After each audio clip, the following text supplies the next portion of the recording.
السلام علیکم۔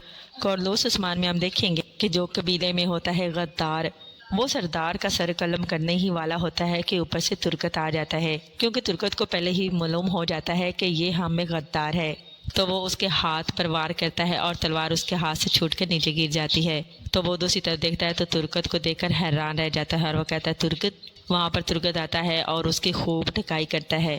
دوسری طرف ہم دیکھیں گے کہ جو بالا اور عثمان نے دوڑ لگائی ہوتی ہے، جب وہ اپنی مقصود جگہ پر پہنچتے ہیں تو ان کے پیچھے صوفیہ اور اس کے ساتھی بھی پہنچ جاتے ہیں۔ عثمان اور بالا اس کو دیکھ کر حیران رہ جاتے ہیں اور وہاں پر کافی تعداد میں صوفیہ کے ساتھی موجود ہوتے ہیں اور عثمان اور بالا کو چاروں طرف سے گھیر لیتے ہیں اور وہاں پر جنگ شروع ہو جاتی ہے۔ آگے کیا ہونے والا ہے جاننے کے لیے بنے رہیں چینل کے ساتھ۔ چینل کو کرتے سبسکرائب، بیل آئیکن کو ضرور پریس کریں تاکہ نئی ویڈیوز آپ تک پہنچتی رہیں۔ لائک شیئر ضرور کریں اور اپنے پیارے کمنٹ ضرور دیجیے۔ اللہ حافظ۔